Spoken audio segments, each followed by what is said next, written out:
Skies of Fire. Chapter 10. Aerial Tactics. The technical aspects of aerial combat evolved with remarkable speed during the war. A compressed evolution that transformed relatively simple encounters between individual aircraft into complex tactical systems involving specialized machines, coordinated formations, and sophisticated countermeasures. By mid-1918, when I found myself fully integrated into operational flying with 85 Squadron, aerial warfare had developed specific doctrines, built from hard-won experience and continuous adaptation to changing capabilities. The fundamentals were established through trial and error, Captain Horn explained during one tactical discussion session held in the operations room between patrol flights. Early combat involved basically random encounters between aircraft primarily designed for observation rather than fighting. Pilots discovered effective approaches through experimentation, often fatal, rather than structured analysis. He outlined this evolution on the blackboard.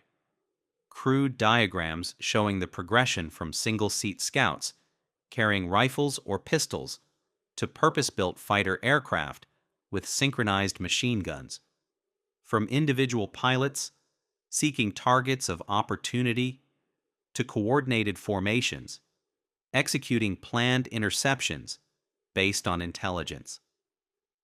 By 1917, both sides recognized that individual prowess, while still valuable, would not determine air superiority.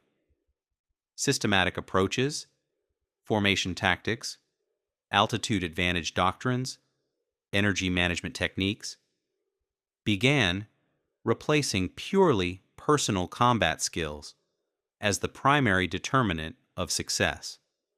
This systematic approach characterized 85 Squadron's operations fully by the time I joined.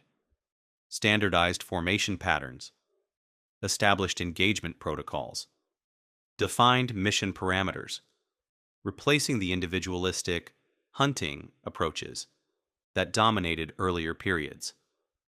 We operated as coordinated military units rather than as collections of individual aerial duelists, though personal skill and judgment remained essential within the structured framework. The SE-5 itself embodied this tactical evolution, designed specifically for combat effectiveness, rather than adapted from observation or general-purpose platforms. Its particular characteristics, excellent performance at high-altitude, stable gun platform qualities, reliable engine, balanced maneuverability, determined appropriate tactical applications just as its limitations, relatively poor low-altitude turning radius, restricted rearward visibility, sensitive throttle response, established operational constraints. Know your aircraft's virtues and vices, Horn emphasized repeatedly. The SE-5 dives and zooms effectively, but loses energy quickly in sustained turning fights. It climbs well at altitude, but performs sluggishly near ground level. It provides a stable gun platform, but requires discipline in ammunition conservation. Each characteristic dictates specific tactical approaches for maximum effectiveness. These characteristics established our fundamental combat doctrine: maintain altitude advantage whenever possible, rely on diving attacks followed by zooming climbs rather than turning engagements, operate in mutually supporting formations rather than individual sorties. The approach maximized our aircraft's strengths while minimizing exposure to its vulnerabilities, creating sustainable tactical advantage rather than dependent on momentary superiority. Formation flying constituted the foundation of our operational approach. Structured arrangements of aircraft providing mutual observation, cross-coverage of vulnerable sectors, coordinated firepower application when engaging enemies. Standard formations underwent continuous refinement based on combat experience, evolving from rigid geometric patterns toward more fluid arrangements that balanced structural integrity with tactical flexibility. V formations with high and low elements, Horn demonstrated during one briefing, sketching the arrangement on a blackboard. Leader positioned at the forward point, wingmen spread diagonally behind and above on either side. Additional aircraft extending the pattern as required. This provides maximum visibility forward with minimal defensive blind spots, allows coordinated direction changes without excessive communication, and generates concentrated firepower when engaging targets. We practice these formations extensively during less threatening patrol segments, maintaining precise positioning through various maneuvers, developing the situational awareness necessary to track both formation members and potential threats, establishing the habitual responses that would function under combat stress when conscious decision-making became limited by time constraints and adrenaline effects. The resulting formation discipline became second nature through this repetition. Automatic adjustments maintaining position despite turbulence or maneuvers. Instantaneous recognition of signaled intentions from the leader or other pilots. Coordinated responses to threats without requiring explicit communication. This unconscious competence proved essential during actual engagements, when split-second reactions determine survival and success.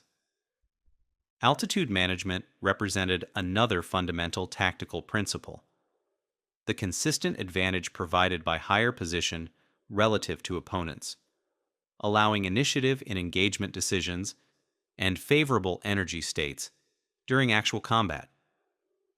Our standard patrol altitudes, typically between 12 and 18,000 feet, depending on meteorological conditions and mission parameters, reflected this emphasis on vertical advantage. Height equals time, and time equals options, Horn stated simply. When you're above the enemy, you decide whether and when to engage. When below, you react to his decisions with limited alternatives. Altitude is the fundamental tactical currency of aerial combat. Acquire it, maintain it, spend it judiciously when necessary, then reclaim it immediately. This philosophy manifested in our tactical procedures, climbing to operational altitude before crossing the lines, rather than gaining height in potentially threatened areas, maintaining maximum height during routine patrol segments, accepting temporary altitude sacrifice only for specific tactical purposes, with immediate recovery planned. The approach minimized vulnerability while maximizing potential effectiveness, supporting sustained operations rather than momentary advantage. Energy management extended this conceptual framework, understanding aircraft momentum as a tactical resource rather than merely a physical state, consciously preserving and manipulating this resource throughout combat engagements. The principles had always existed within aviation physics, but became systematically applied to combat operations only through accumulated experience and analytical development. Every maneuver represents an energy transaction, Horn explained during a detailed tactical discussion. Climbing converts airspeed to altitude, potential energy replacing kinetic energy. Turning bleeds overall energy through drag. Diving converts altitude back to airspeed. Successful combat requires maintaining favorable energy balance relative to your opponent, while accomplishing tactical objectives. The novice focuses solely on getting his guns on target, McDonald observed during one post-patrol discussion. The experienced pilot simultaneously considers his escape route, energy state after firing, position relative to other threats, and ammunition status. The difference determines who returns consistently versus who appears briefly in victory announcements before joining casualty statistics. This comprehensive tactical awareness developed gradually through accumulated combat experience, each engagement adding specific observations to general principles, each patrol contributing incremental improvements to overall understanding. The progression couldn't be artificially accelerated through theoretical instruction alone, though structured analysis significantly enhanced learning from direct experience. Weapon employment represented another critical tactical domain, the technical aspects of aerial gunnery, combining with positioning considerations to determine combat effectiveness. The SE-5's dual weapon configuration, synchronized Vickers machine gun mounted on the fuselage, and Lewis gun positioned on the upper wing, provided flexible options requiring specific employment techniques for maximum effectiveness. The Vickers gives accurate, sustained fire directly aligned with the aircraft's flight path, horn detailed during weapons instruction. The Lewis allows angled shots that can hit targets without perfect alignment, but requires manual reloading during engagements.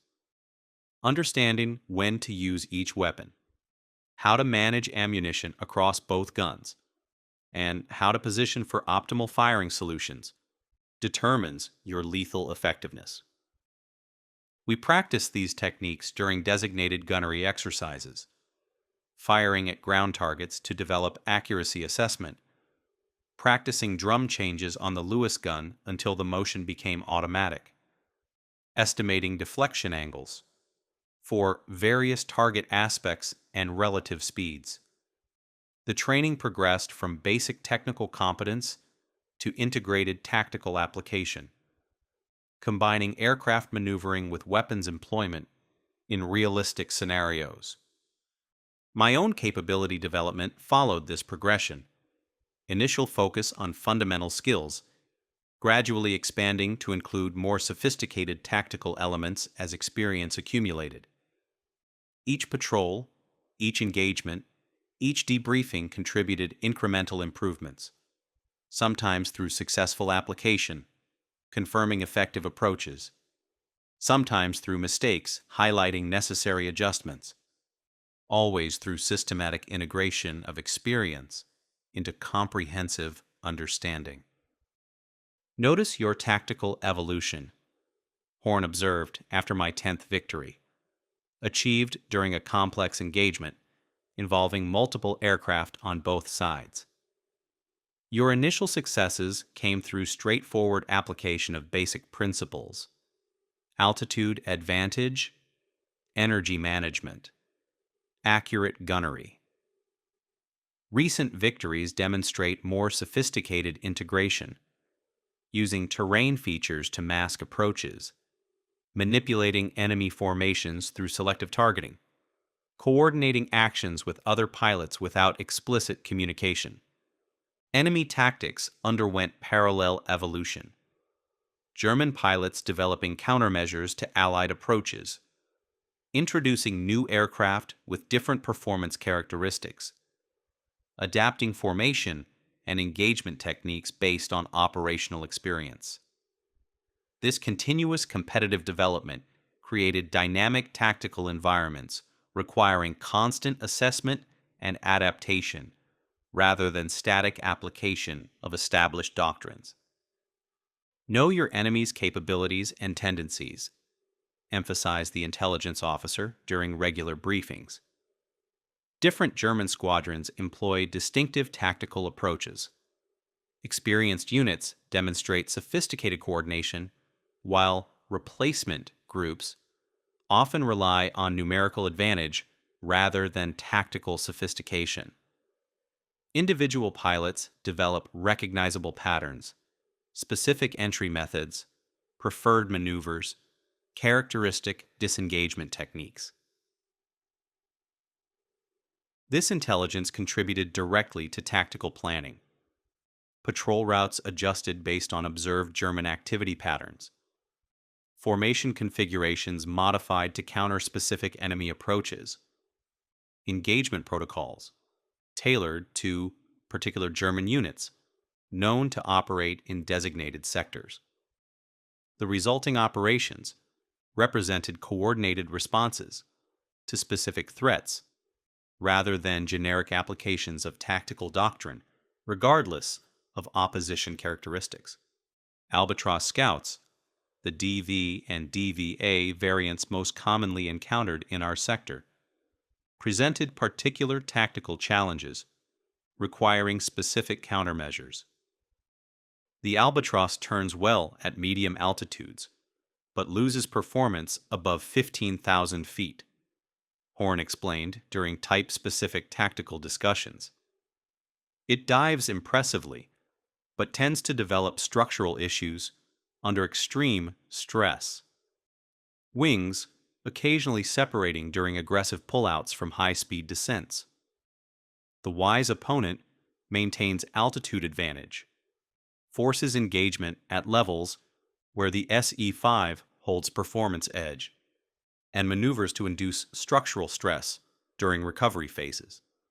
Fokker aircraft, particularly the Dr. I triplane and new D-7 biplane, presented different challenges requiring alternative approaches.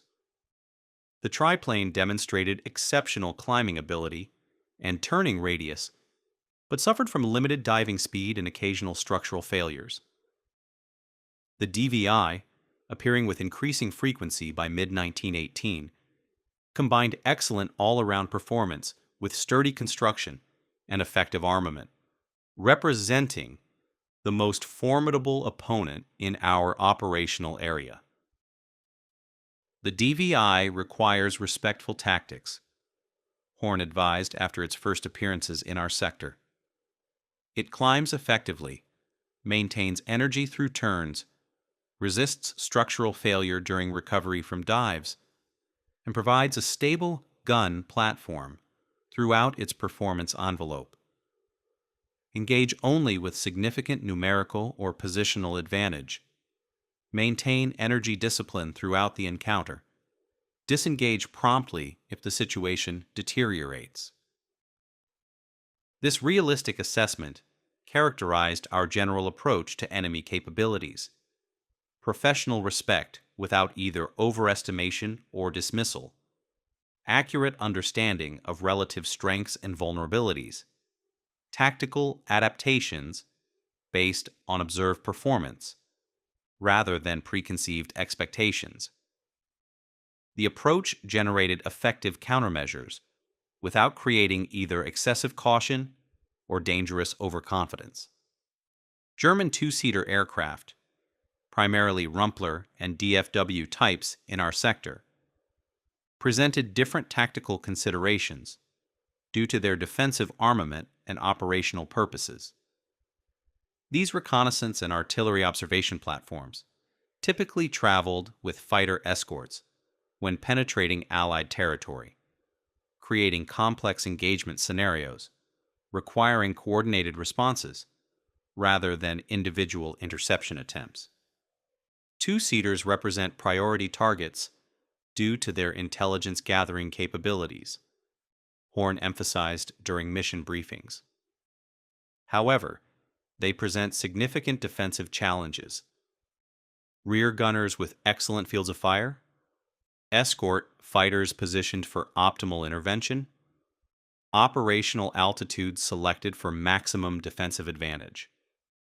Successful interception requires coordinated approaches rather than individual attacks.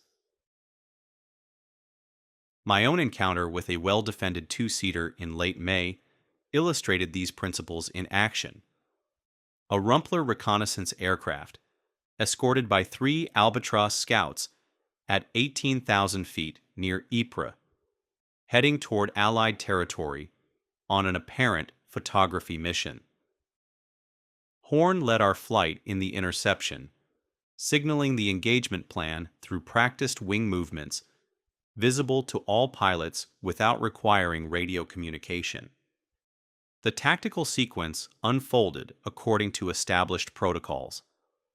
McGregor leading 2 aircraft to engage the escorts, while Horn, myself, and another pilot converged on the Rumpler from different angles. The approach distributed the observer's attention across multiple threats, while preventing effective intervention from the escort fighters, creating momentary vulnerability despite the two-seater's inherent defensive advantages. I approached from below and behind, a challenging vector due to the observer's excellent field of fire in that sector, but necessary for the coordinated attack pattern. The Rumpler's gunner opened fire as expected, tracer rounds visibly passing near my aircraft as I maintained course toward the optimal firing position. Horn's simultaneous approach from a higher angle drew some of the defensive fire, creating the divided attention essential to successful penetration of the two-seater's defensive envelope. At approximately 200 yards, I opened fire with both weapons, the synchronized Vickers, providing sustained fire while the Lewis gun delivered a concentrated burst at the observer's position. The combined firepower overwhelmed the defensive capabilities briefly but significantly. The observer momentarily ceasing fire, possibly wounded or adjusting his own weapon, creating the critical vulnerability window that determined engagement outcomes. Horn exploited this opening immediately, diving into optimal firing position while the observer was distracted, delivering a concentrated burst into the Rumpler's engine compartment from the momentarily undefended angle. The effects manifested instantly, smoke pouring from the cowling, the aircraft beginning a descending turn away from Allied territory, the observer resuming defensive fire, but from a deteriorating platform increasingly focused on survival rather than effective defense. Textbook execution, Horn commented during debriefing. Credit for the victory shared between us given the coordinated nature of the successful attack. The individual components, timing, positioning, fire discipline, functioned cohesively rather than independently. Neither aircraft alone could have penetrated the defensive envelope effectively, but the combined approach created temporary vulnerability that proved decisive. This emphasis on coordinated action rather than individual heroics characterized our general tactical philosophy, systematic approaches generating reliable results rather than exceptional personal performances, producing occasional but unsustainable successes. The squadron culture reinforced this orientation through formal doctrine, informal discussion, and the practical examples provided by experienced pilots whose consistent survival and effectiveness demonstrated the validity of structured approaches. Ground attack missions introduced different tactical considerations. Low-altitude operations against infantry, artillery, transport, or supply targets requiring specific techniques distinct from air-to-air combat approaches. These missions increased in frequency during German offensive operations elsewhere along the Western Front. Our squadron tasked with disrupting enemy movements, despite the heightened risk associated with low-level operations within effective range of ground-based defenses. Ground attack fundamentals differ substantially from aerial combat principles, Horn explained during specialized briefings before such missions. Altitude becomes vulnerability rather than advantage when engaging ground targets. Terrain features provide concealment for approach and departure rather than merely navigation references. Defensive threats originate from below rather than around or above, requiring different scanning patterns and evasive maneuvers. My first such mission involved 6 aircraft led by Horn, targeting a road junction where intelligence indicated supply columns would be moving during early morning hours. We approached at medium altitude to avoid early detection, then descended rapidly several miles short of the target area, using a ridgeline to mask our final approach until the last possible moment. The tactic provided effective surprise. German vehicles clearly visible on the roadway below, personnel moving with the unhurried patterns, indicating no awareness of imminent attack. Horn signaled the engagement sequence. Aircraft attacking in pairs separated by 15-second intervals, each focusing on different segments of the target area to maximize disruption, while minimizing defensive concentration against any individual attacker. My position in the formation placed me in the second attack pair, providing opportunity to observe the initial approach while preparing for my own attack run. The first pair dove toward the target, machine guns opening fire as they reached effective range, small bombs releasing at calculated points to impact near-vehicle concentrations. German response developed quickly, but initially ineffectively. Personnel seeking cover, vehicles stopping or attempting to disperse, defensive machine guns beginning to fire, but without coordinated targeting due to the surprise nature of the attack. My own attack commenced seconds later. A steep diving approach toward a cluster of trucks, machine guns firing as soon as the vehicles filled my sights, small bombs releasing at the appropriate moment, based on altitude and airspeed.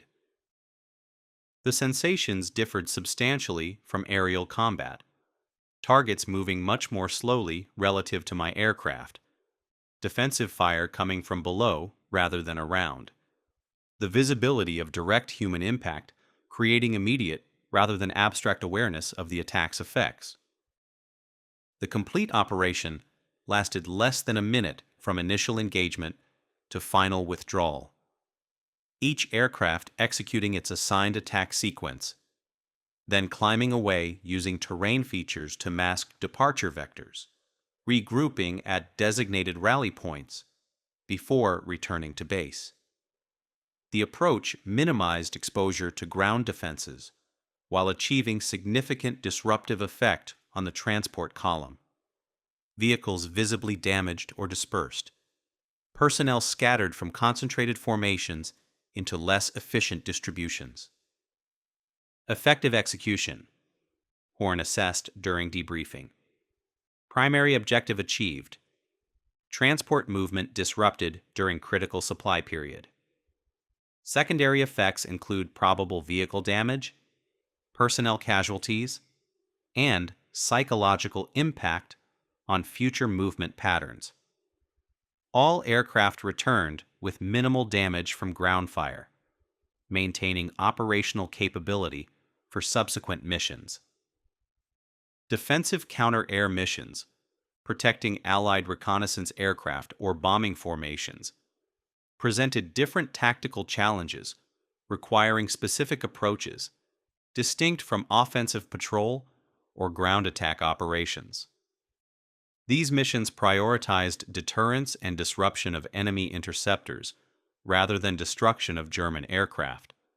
Success measured by the protected formation's ability to complete its assigned mission, rather than by aerial victory tallies.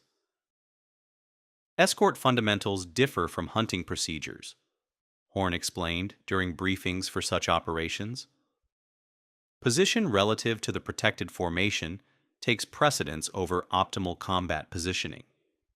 Engagement decisions prioritize continued protection over pursuit of individual victory opportunities.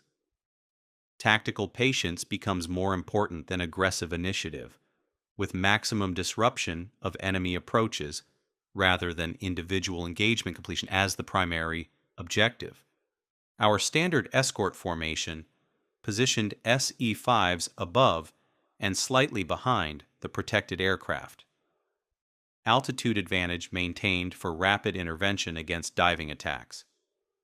position allowing continuous observation of both the escorted formation and potential threat sectors. The arrangement balanced protective coverage with engagement capability, allowing immediate response to enemy approaches without compromising the fundamental protective purpose. Success in escort operations depends primarily on presence rather than action, MacDonald observed after one such mission.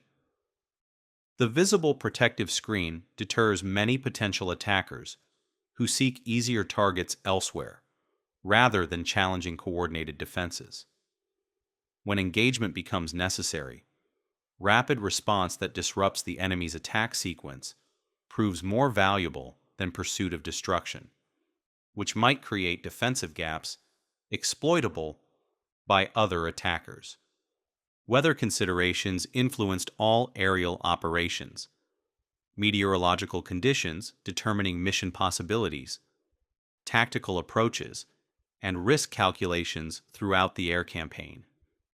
By 1918, both Allied and German air services had developed sophisticated understanding of weather impacts on various aircraft types and mission profiles, incorporating this knowledge into operational planning and tactical execution.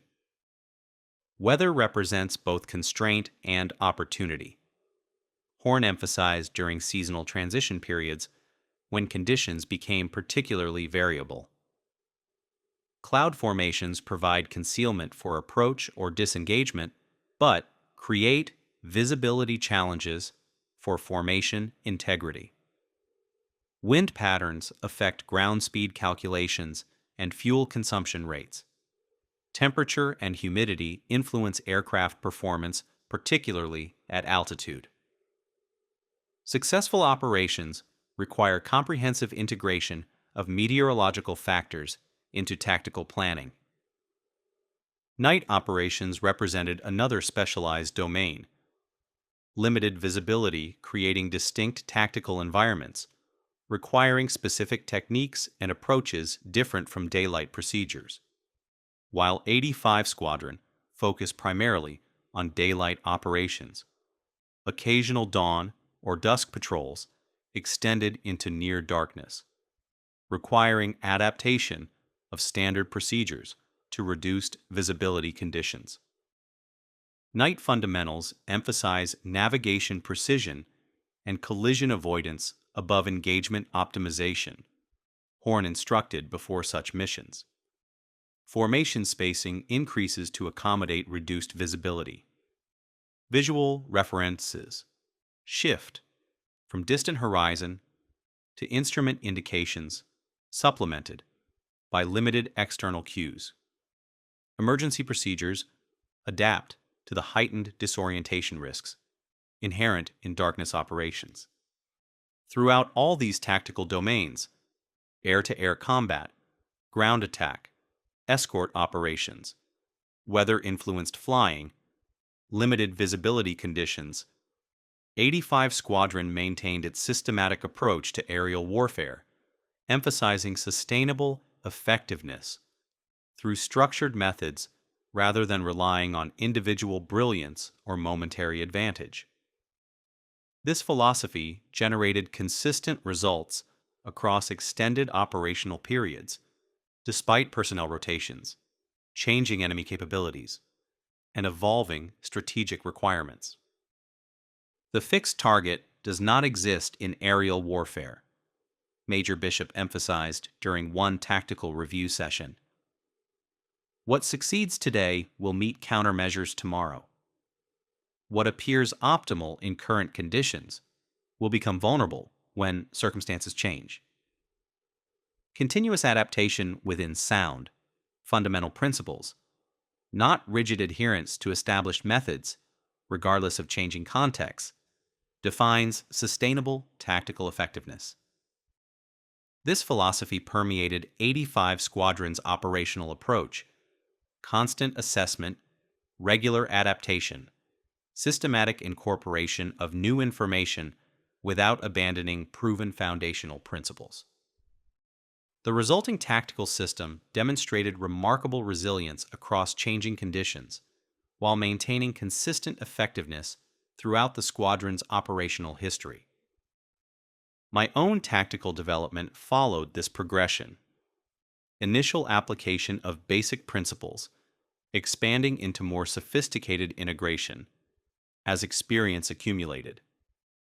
Fundamental skills supporting increasingly complex operational applications. Theoretical understanding enriched through practical experience in diverse combat situations. The process transformed me from qualified pilot to combat aviator, not merely capable of flying aircraft, but effective in employing them for military purposes across various operational contexts. Notice your progression from procedural execution to intuitive application. Horn observed, after one particularly complex engagement, in which I had successfully adapted standard approaches to unusual tactical circumstances. You're no longer merely implementing trained responses, but integrating comprehensive understanding into fluid tactical decisions appropriate to specific situations. That transition, from knowing what to do toward understanding why to do it, distinguishes the combat aviator from the merely qualified pilot. As summer advanced across the Western Front in 1918, these tactical systems would be tested with increasing intensity. German offensive operations generating heightened aerial activity, Allied counteroffensives requiring expanded air support, both sides committing maximum aviation resources to the increasingly decisive ground campaigns. The tactical foundations established through months of systematic development would determine effectiveness throughout this intensified period. The accumulated knowledge and structured approaches supporting sustained operations amid the war's climactic phase. The stakes continued rising. Our tactics evolved to meet them. Enjoying the story? Don't forget to subscribe and hit the bell so you never miss a new chapter. Episodes drop every week. Be part of the adventure. And if you're hooked, leave a like and comment your thoughts. Your support helps keep the story alive.